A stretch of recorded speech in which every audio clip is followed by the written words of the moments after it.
Of the automotive industry, we have extremely contradictory scenarios. First, concerning the questions, are we at the end of the case paradigm in the automotive industry? Because on the one hand, we have the scenario, there is no case. No connected, autonomous, shared, and electric mobility. I heard this first when we prepared this year's Gerpisa conference last year, this scenario. And it was argued, oh, the internal combustion engine. It is very much delayed at the moment. And autonomous driving, especially in mixed traffic, it's far away. And shared mobility is not profitable. So there is no case. But on the other hand, we have the second scenario. The case paradigm is accelerating. And it was argued, you can argue, it is driven by new competitors from the tech industry, from sharing providers, and from new competitors from North America, Tesla, or from China. So you have these two extremely contradictory scenarios. And secondly, the question, will the dominance of established OEMs soon be over? And it's connected with the first question. Because if you follow the first scenario, there is no case. Then you would argue established OEMs and large suppliers will remain system integrators, and they will continue to dominate the automotive industry. But if you follow the second scenario, that case is, or the case revolution, how it's called, is accelerating, then you would argue that OEMs and large suppliers will be displaced by the new competitors from the tech industry, from car and ride shares, and from the new competitors from China and from North America. I would assume that the truth lies in between. But the question is where? And this is what I would like to discuss with this high-caliber panel. And I'm very delighted to introduce the panelists. I've long been associated with the position that, yes, they are system integrators. Those are valuable capabilities. They have relevance to the world of the future for mobility and relevance and value. From my point of view, electric vehicles aren't turning out to be as modular in their product architecture as many predicted. I mean, there are modules, as they're called in the industry, but if you want to talk about some of the classic definitions of modularity in the technology literature, there's not a kind of standardization and commodification and clean, simple interfaces as you would expect. Also, we don't see a kind of disaggregation of supply chains in the horizontal way that we saw with computers. The most successful EV companies, Tesla and BYD, are the most vertically integrated companies in the world. So if we thought that electric vehicles were going to be associated with, I don't know, battery manufacturers becoming the powerhouse and outsourcing the manufacturing of EVs to contract manufacturers, completely bypassing the truth legacy OEMs. I think no prediction is further off, at least at the moment, than that one.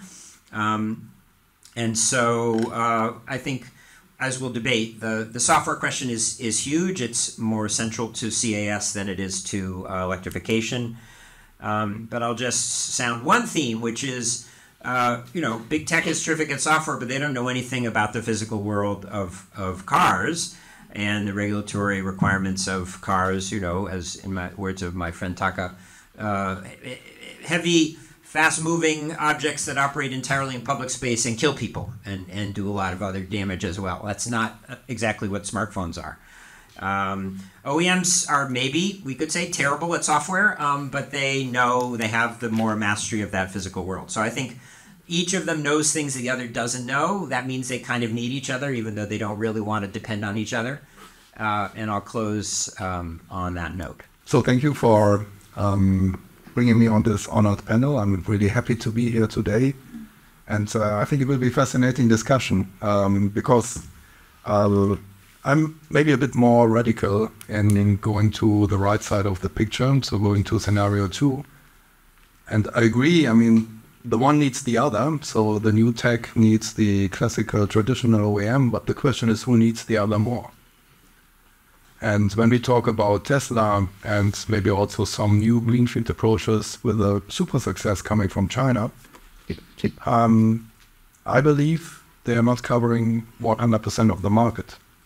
They are just covering maybe up to 20% of the market. So we're talking about 80% of the market that is not yet covered, not yet clear what they need to do. And from my perception, we are talking to many OEMs, to many suppliers globally. If they continue as they do in an evolutionary way, they will die. Very simple, very clear, because those companies like Xiaomi, the smartphone company, building a car is possible. But I'm not so sure that an OEM would be able to build a smartphone, to be very honest. So I agree that both are needed, and for 3 reasons in particular. And these are maybe also the dimensions that you're seeing in the diagram that you are sharing, Heike. I think there's an absolutely different understanding of dynamics, pace, and speed. One observation is about, we are using smartphones compared to the old generation of Nokia, to make a kind of the metaphor. And Chinese consumers are more tech-savvy consumers, ready to embrace the case, paradigm. Secondly, we are calculating our cost of operations as well. From that perspective, Chinese consumers are accepting this type of a new product in a significantly high speed of adoption from the market. And if we're coming back to the remark by John, we see that currently 2 leading car makers like Tesla and the BYD are taking a kind of vertical integration approach in terms of architecture design. While during the coffee break, Elmar has mentioned another emerging wave of technology. The platform strategy and innovation is by using the skateboard approach, right? So leading battery companies like LEBT, Catal. Yeah, Catal is initiating and betting on that technology. To simplify, to say that leave the bottom part to us and try to personalize your electric vehicles as you wish. So that is their new strategy of development, right? Without talking about some other startups, both for passenger cars and for commercial vehicles. Regulation is everywhere. And there's plenty of regulation, even in the ICE era, right? And that will continue. But the impact of the regulation obviously changes. So if we look at, I think the regulation has obviously, and it's already been mentioned, has a big impact on automated driving, largely because of safety. already mentioned the issue of operational design domains and the limits on the implementation of AV, which means that it's outside of it's not the company that can, not a particular firm that can influence that, or even the industry as a whole. I mean, they can hope to influence it, but there are issues around infrastructure and the safety which are out of their control. I think electrification, obviously, not so much regulation, but certainly a lot of policy is really shaped, and that's a fundamental issue in terms of the development of the whole sector. But there are cases where the regulation has a very direct impact on not whether you have cars or not, but what type of cars. And Tommaso Pardi's work on the role of EU regulation related to CO2 emissions in driving the industry upmarket, even prior to EV, and getting larger, heavier, more powerful, less efficient, and more ecologically damaging cars as a result of the particular nature of the regulation in the European Union. And I think that on the question of shared mobility and regulation, again, this is a sector where there's a lot of regulation, but since there is a very specific question on shared mobility, I don't want to address that question at this particular moment. So, but I want to start with a brief comment about a kind of clock speed, I guess, to use a term that my colleague Charlie Klein at MIT was one of the first, at least to me, to use. I mean, autos has a much slower clock speed than IT, even telecom. You might say one of the slowest, and for many reasons. And of course, it has speeded up, but everything has speeded up. So when you have a product that increasingly combines technologies of these very different clock speeds, I don't think we can assume that that faster wins, right? It's a complicated dynamic, and regulation is going to play a role in that around safety, around emissions. Again, to use a metaphor that Taka Fujimoto is frequently uses, designing a car to meet all of what customers want and all of what regulators want, all of what society wants, is like solving, thousands, maybe tens of thousands of simultaneous equations, and with everything changing all around it, you don't find the solution is the same the next time than it was the first time. So although the changes may not always be large. First level is about nation's strategy, then moves to industrial policy, then moves to regulation. Okay. So from that perspective, what we can see that China, the development of the electric vehicles or new energy vehicles from a broader sense is under the constraint or under the objective of three missions. One is about national security.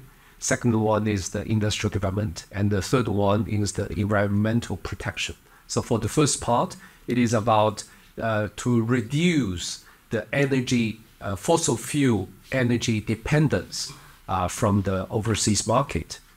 So this is the first objective. And, so it's a question of the national security. Secondly is about technology leapfrogging, from a sense that, ICE technology towards new energy vehicles. And the third one is, China is facing a very challenging carbon neutrality objectives. And, the development of the new energy vehicles can also, partly contribute to that. So with those three, combination of three objectives, then China decided in the 1990s to really engage in the new energy vehicles. Yeah, I think it takes more than a press release or a handshake between two CEOs in order to get tech players successful in the automotive industry.